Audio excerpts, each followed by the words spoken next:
만복의 근원 하나님, 온 백성 찬송 드리고 저 천사여 찬송하세. 찬송 성부 성자 성령 아멘.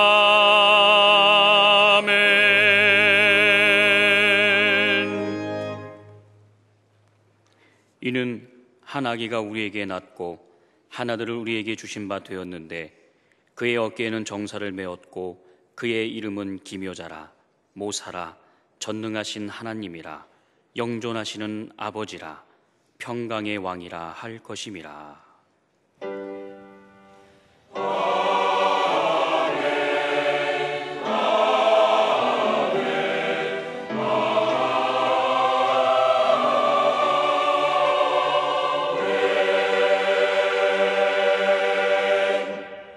이 시간 하나님께서 우리에게 주시는 구약의 말씀은 미가 5장 1절과 2절입니다. 제가 보는 성경으로는 1294쪽입니다. 미가 5장 1절과 2절입니다. 딸 군대여, 너는 때를 모을지어다. 그들이 우리를 애워쌌으니 막대기로 이스라엘 재판자의 뺨을 치리로다. 베들레헴 에브라다야, 너는 유다 족속 중에 작을지라도 이스라엘을 다스릴 자가 내게서 내게로 나올 것이라. 그의 근본은 상고에 영원에 있느니라. 아멘.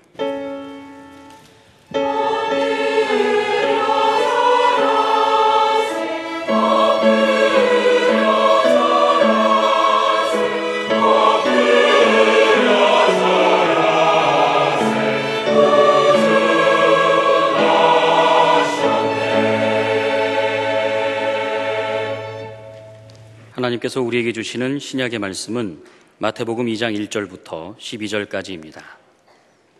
제가 보는 성경으로는 이쪽입니다.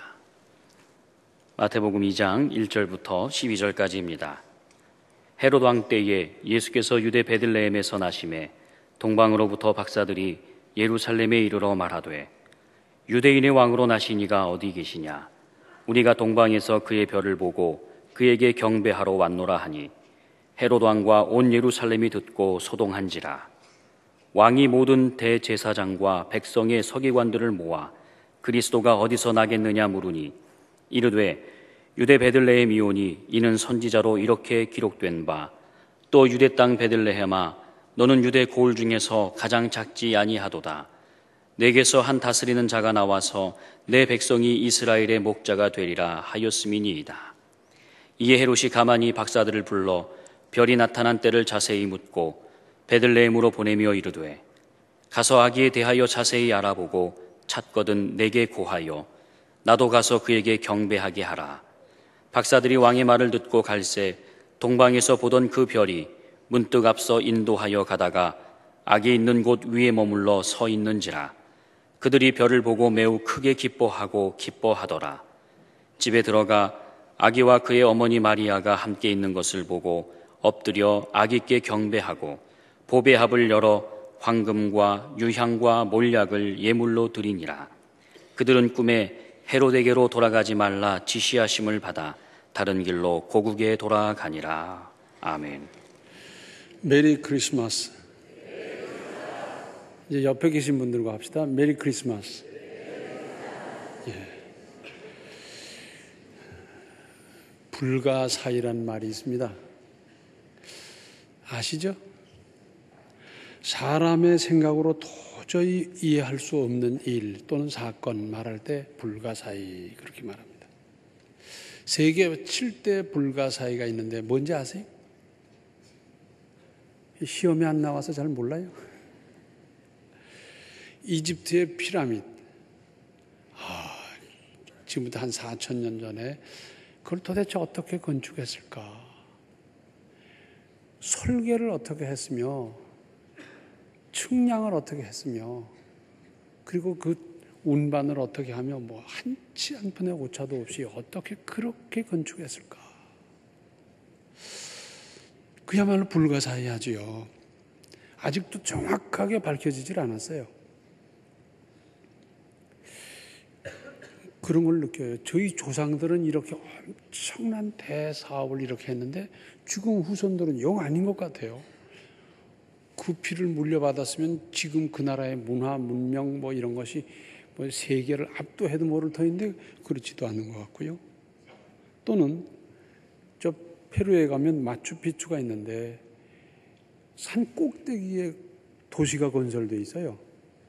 근데 그 동네에 돌도 별로 없는데 어디서 돌을 가지고 왔는지 그 돌을 가져다가 얼마나 재단을 잘했는지 그동안에 태풍도 있었을 것이고 지진도 있었을 것이고 근데 그것이 딱 들어맞아서 바늘도 안 들어갈 만큼 정확하게 맞아서 도시를 건설했어요.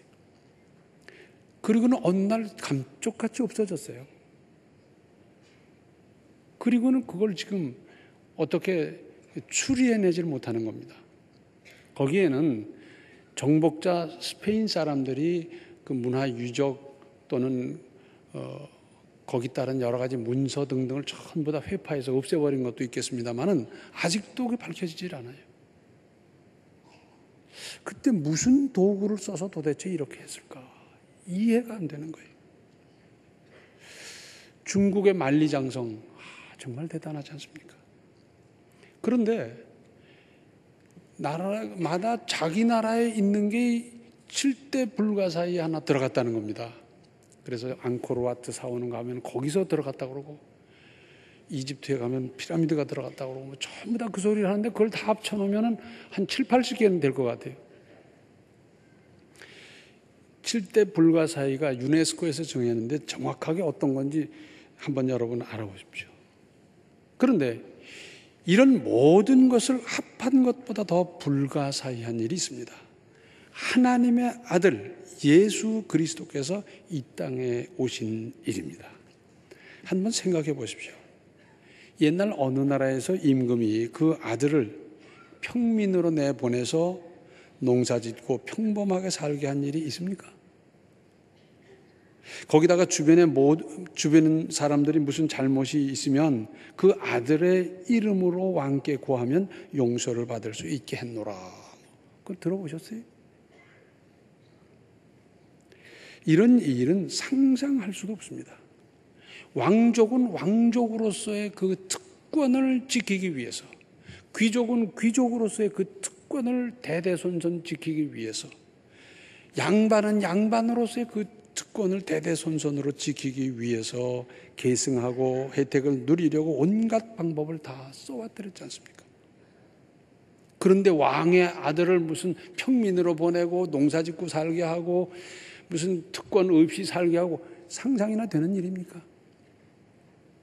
그런데 우리 하나님은 아들을 보내주셨어요. 한편 많은 왕들이 자기를 신격화했습니다. 성경에 나오는 이방 나라들이 그랬고 다른 나라들도 이런 일에 뒤질세라 얼마나 많은 조작을 했습니까? 그래서 중국에서는 황제를 천자라 그랬어요. 티엔츠. 하늘의 아들이라고. 과연 하늘의 아들이었습니까? 아니죠. 일본은 천황이라 그랬어요. 옥황상제에서 따온 이름인데 하늘의 황제다. 덴노.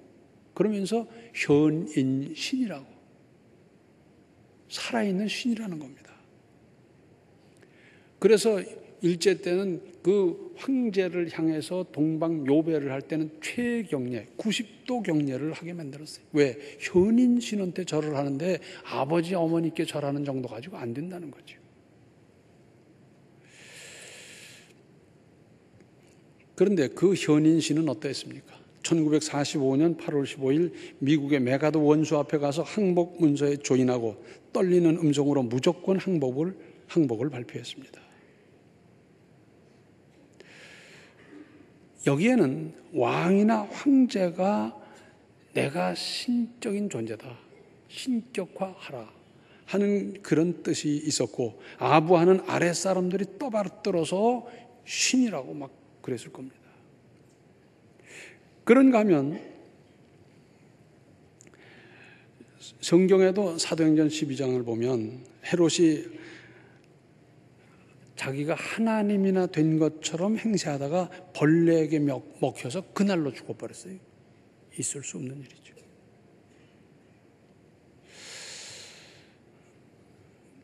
그런가 하면 자기가 신이 될 수 있다는 생각을 하는 사람이 있어요. 저 북한에 그런 사람들 보셨죠? 자기가 신이라는 거예요. 그리고 백성들을 하여금 신격화하게 하고 신인 것처럼 믿게 하고 그러는 거예요. 어떤 분이 북한을 여러 번 다녀왔는데 그런 말씀을 하시더라고요. 텔레비에 보면 맨날 그건 나오는데 텔레비를 하나도 안 보는 사람은 김정일이었다고요. 왜? 자기를 신격화하는 거 얼굴 뜨고 와서 보겠어요? 그리고 외국 텔레비만 노상 보고. 그런데 이런 대목이 나오더래요.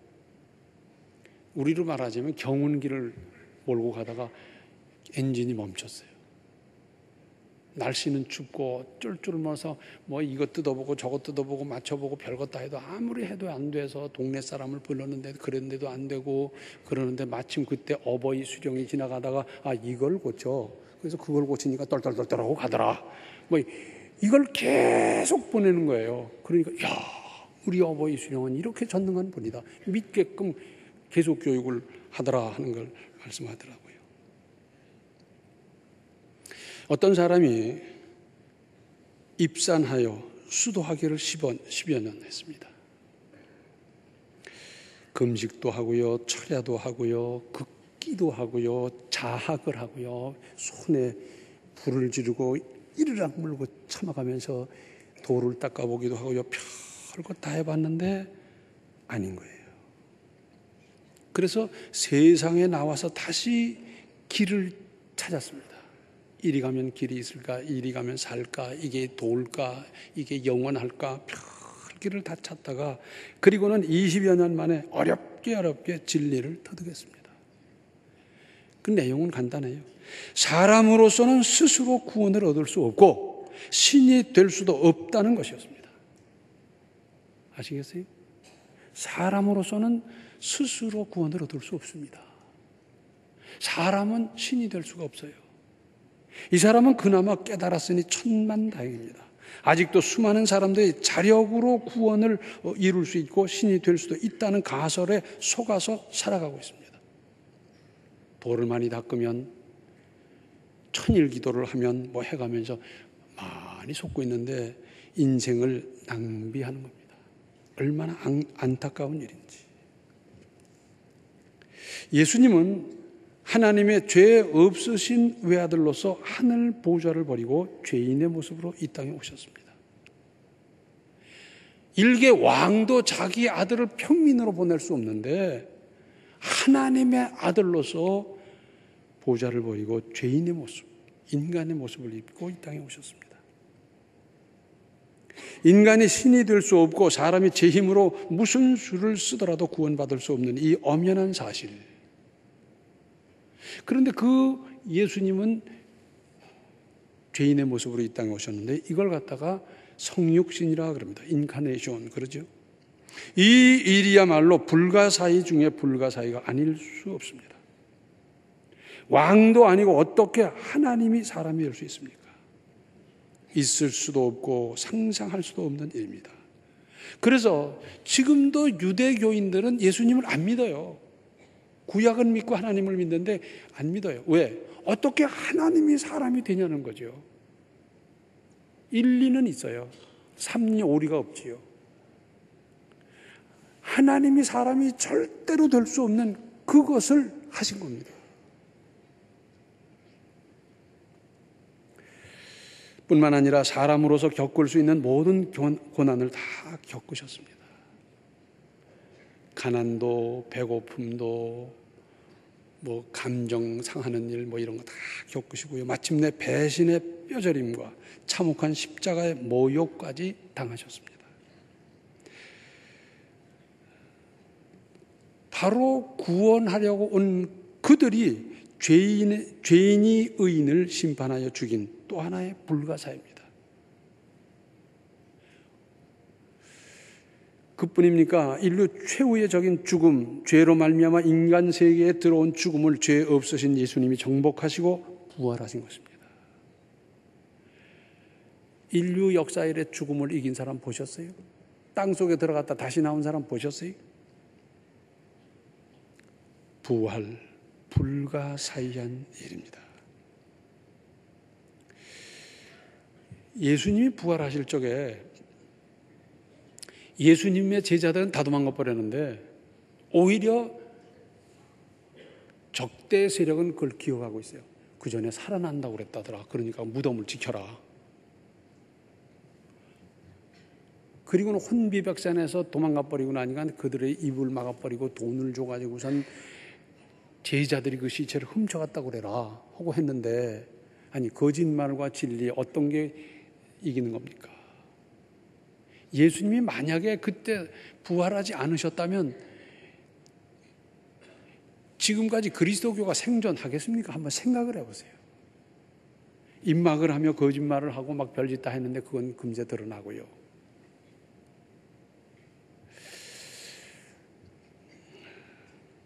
이러한 모든 역사를 한마디로 하나님의 사랑이라고 합니다.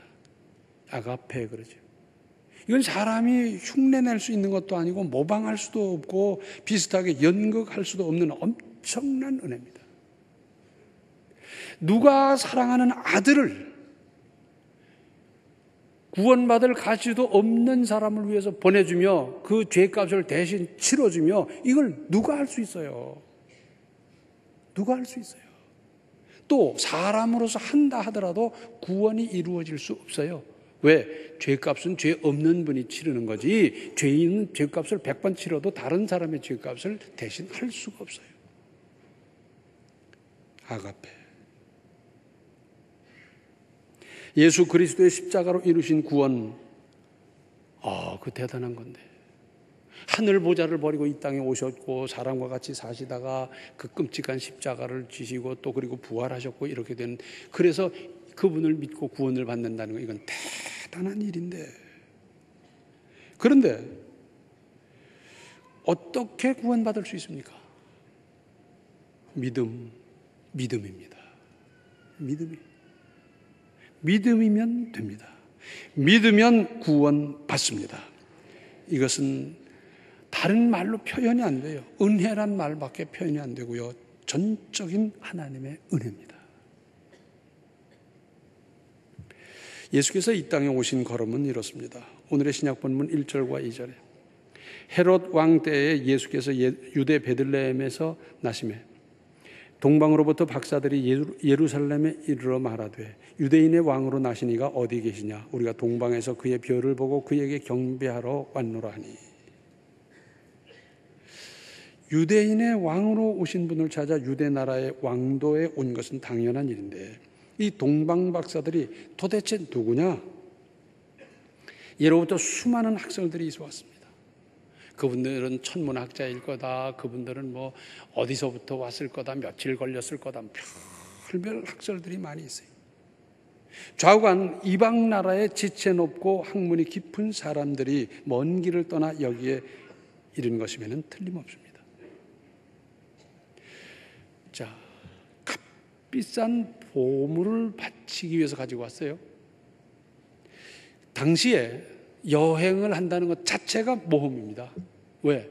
중간중간에 그 도둑떼들이 나타나서 그냥 그 죽이기도 하고 하면서 물건 죄 뺏어가는 일이 허다하게 많았거든요. 그런데 이 보배를 감춰서 행여나 손상될세라 잘 간직해서 먼 길을 왔다. 이게 모험입니다. 잘못하면 자기들이 죽을 수도 있어요. 그 일행은 경호원, 수행원 등 더 많을 수 있는데 세 사람이 대표였습니다. 3절에서 헤롯 왕과 온 예루살렘이 듣고 소동한지라. 이 사람은 헤롯 왕이 여러 명 있어요. 근데 그 중에 지금 이 사람 헤롯은 그때 당시로 헤롯 대왕 그렇게 불렀던 사람입니다. 당시 70세였고요. 왕위를 지키기 위해서 왕위를 넘보지 않을까, 그래서 아내와 아들까지 죽인 사람입니다. 아주 잔인한 사람이죠. 예수님의 탄생이 구원 얻을 사람에게는 그야말로 복음이지만 악의 세력에게 있어서는 소동거리입니다. 그 소문이 퍼지자마자 골목마다 시장마다 집에서 어디서 사람들만 모이면 수군수군하고 소동이 벌어지는데 유대인의 왕이 왔다더라, 메시아가 나타났다더라, 메시아가 아닐 수가 있다, 별별 얘기가 담아놨어요. 구원받을 사람에게는 이게 은혜인데 적대 세력에 있어서는 소동거리예요. 그래서 사도행전에 보면 바울이 말씀을 증거하는데 한 사람은 이렇게 보니까 구원받을 믿음이 있어요. 그래서 손을 붙잡고 이렇게 세우지 않습니까? 그래서 장애를 극복하잖아요. 헤롯에게 있어서는 유대인의 왕으로 누가 나셨다 그러니까 공포 그 자체였습니다. 내 왕위가 흔들리면 어떡하나, 여기서 쫓겨나면 내가 살아남을 수 있을까, 처참하게 죽을 거 아니겠는가, 별별 생각을 다 하면서 벌벌 떠는 거지. 4절로 6절을 보시면 왕이 모든 대제사장들과 백성의 서기관들을 모아 그리스도가 어디서 나겠느냐 물으니 이르되 유대 베들레헴이오니 이는 선지자로 이렇게 기록된 바 또 유대 땅 베들레헴아 너는 유대 고을 중에서 가장 작지 아니하도다 내게서 한 다스리는 자가 나와서 내 백성 이스라엘의 목자가 되리라 하였음이니이다. 그제서야 메시아의 나심에 대해서 구체적으로 알아보고 그리고는 한다는 소리가 7절과 8절에 이에 헤롯이 가만히 박사들을 불러 별이 나타난 때를 자세히 묻고 베들레헴으로 보내며 이르되 가서 아기에 대하여 자세히 알아보고 찾거든 내게 고하여 나도 가서 그에게 경배하게 하라. 무슨 말인지 아시죠? 가서 보고 나한테 알려라. 근데 경배하려고 한 거예요? 경배하려고 한 거예요? 아니잖아요. 마귀 세력의 기본은 거짓입니다. 거짓. 그리스도교 세력의 기본은 진실입니다. 거짓. 그 위장술로 하나님이 하시는 일을 해치려고 하는 거고요. 근데 될 일입니까? 9절로 11절을 보시면 박사들이 왕의 말을 듣고 갈새 동방에서 보던 그 별이 문득 앞서 인도하여 가다가 아기 있는 곳 위에 머물러 서 있는지라 그들이 별을 보고 매우 크게 기뻐하더라. 집에 들어가 아기와 그의 어머니 마리아가 함께 있는 것을 보고 들어가 아기와 그 어머니와 마리아가 보고 엎드려 아기에게 경배하고 보배 합을 열어 황금과 유향과 모략을 예물로 드리니라. 예수님은 유대인의 왕이라는 칭호로 오셨고 그리고 유대인의 왕이라는 칭호로 세상을 마치셨습니다. 유대인의 왕뿐입니까? 우리의 왕이지요. 그럼 왕 그럴 때는 연결지어서 생각하는 게 나라입니다. 그리고 나라 그럴 때는 원문에 바셀레이아 그러는데 이것은 다스린다는 데 액센트가 있어요. 이렇게만 생각하시면 돼요. 가령 이조 시대에 어명을 거역하면 뭐요? 살아남지 못하리라. 목이 댕강 날아가는 거예요. 우리 하나님 예수님의 말씀을 거역하면 내 목이 달아난다라고 생각을 하고 그리고 그 말씀을 지키십시오. 따르십시오. 실천하십시오. 그러면 천사 안 될 사람이 한 사람도 없을 거예요. 안 지켜서 문제고 꿀꺽 삼켜서 문제고 핑계대서 문제고 변명해서 문제고 그렇지 좌관 어명을 거역하면 살아남지 못하리라 그러는 건데 어명 따르듯이만 해보면 됩니다. 별을 따라 먼 길을 찾아온 박사들이 예수님을 비웃고 뭘 했다고요? 매우 크게 기뻐하고 기뻐했다. 그냥 기뻐한 게 아니고 매우 크게 기뻐하고 기뻐했다. 얼마나 기뻤던지. 고생해 가면서 먼 길 이거 잘 가지고 가야 되기 때문에 이걸 주막에서 잠을 잘 때 어떻겠어요? 도둑놈이 들어와서 이거 훔쳐가면 어떡하나 싶어서 아마 그걸 안고 잤을지도 몰라요. 그러면서 애지중지 여기까지 가지고 오느라고 얼마나 고생하다가 드디어 그 별을 따라와서 바로 그분을 뵙게 됐다. 얼마나 기쁜지. 얼마나 기쁜지. 우리식으로 말하자면 환호작약한 거예요. 공작새가 껑충껑충 뛰면서 기뻐하고 즐거워하는 것 이상으로 이분들은 그렇게 크게 기뻐했어요. 그리고는 12절에 그들은 꿈에 헤롯에게로 돌아가지 말라 지시하심을 받아 다른 길로 고국에 돌아가니라. 동방 박사들은 별의 안내를 받아 먼 길을 와서 목적대로 메시아를 만나 뵙고 애지중지하며 가져온 예물을 드렸습니다. 황금과 유향과 모략, 당시로서는 굉장히 값비싼 것이었습니다. 이게 도대체 오늘날로 얼마짜리가 될까? 이거에 대해서 학자들이 별별 계산을 다 했는데 모르긴 해도 지금 몇 억대는 충분히 되고도 남을 거예요. 그런데 아기께 절을 하고 드렸고 그리고는 기쁨으로 떠나갔어요. 아무 보장이나 조건 없이 떠나갔습니다. 우리가 하나님께 감사하는 마음으로 또는 등등등등 해서 예물을 바칠 때 어떤 마음으로 바칩니까? 내가 요만큼 어렵게 헌금을 했으니까 우리 하나님께서 요 일은 지켜주시지 않겠나 하는 얼마나 계산들을 많이 하는지 몰라요. 아니 저기 다른 교회 사람들은 이제 그렇게 하더라고요.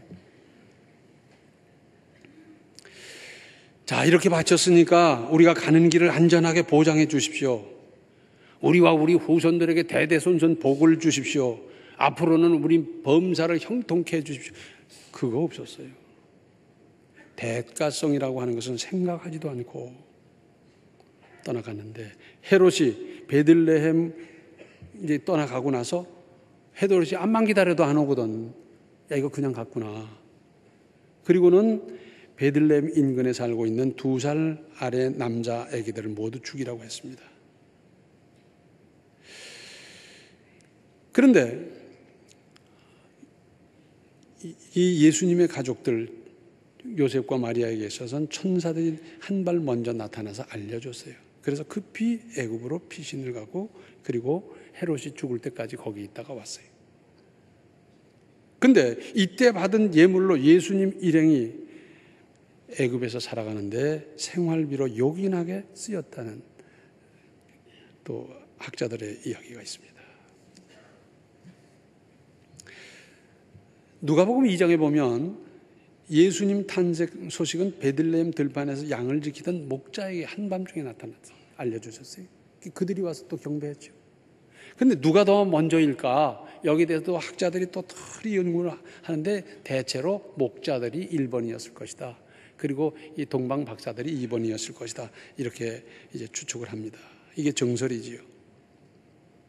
또한 예수께서 나신 지 8일 만에 정결 예식을 행하려 성전에 가셨을 때 이분이 메시아라고 하는 사실을 알아본 사람은 시므온과 여선지 안나였습니다. 자, 동방 박사를 누가 주목했습니까? 베들레헴 들판에서 밤을 새워가면 양을 지키던 목자를 누가 주목했습니까? 또 시므온과 여선지 안나를 누가 주목했습니까? 아무도 주목하지 않던, 그러나 기도하고 사모하며 살아온 평범한, 아니 비범한 사람들에게 전해진 성탄 소식이었습니다. 이 깊이 우리 생각할 일입니다. 율법학자도 아니고 바리새인도 아니고 잘 믿는다는 SNF파도 아니고 그런 사람 전혀 아닌 의외의 사람에게 성탄 소식이 전해졌습니다.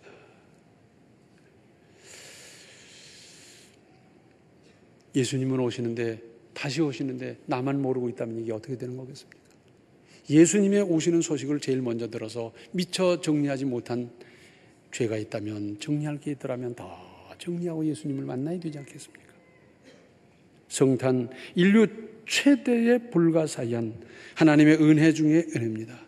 진심으로 감사하고 또 감사하고, 그리고 이 모든 사실을 믿음으로 구원받은 우리는 이제는 하나님의 자녀답게 예수님을 하나하나 열심히 닮아가며 아름답게 살아갈 수 있기를 바랍니다. 기도하시겠습니다.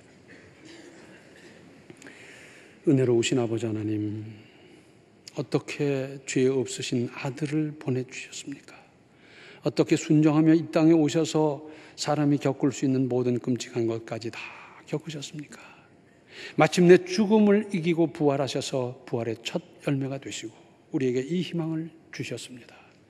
세상이 아무리 험하더라도 죽음까지 이긴 주님을 바라보며 주님 그 손길 붙잡고 세상을 넉넉히 이기며 살아가는 우리의 삶이 되게 하여 주시옵시고, 불가사의 중에 불가사의한 하늘 보좌를 버리고 이 땅에 오셔서 죄인을 구원하신 이 엄청난 은혜를 믿고 또 믿고 확실히 믿고 뚫어지게 믿고 제대로 믿어 주님을 닮아가는 우리 인생이 다 되게 하여 주시옵소서. 예수님의 이름 받들어 간절히 기도하옵나이다. 아멘. 맑은 영적 상태를 유지하여 바로 분별하며 살아가십시오.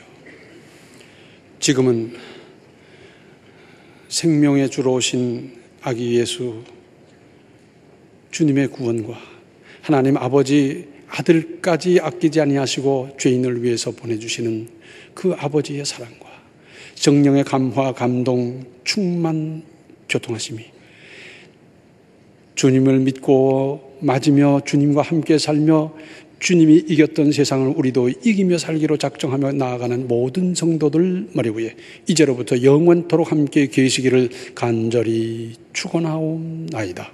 아멘.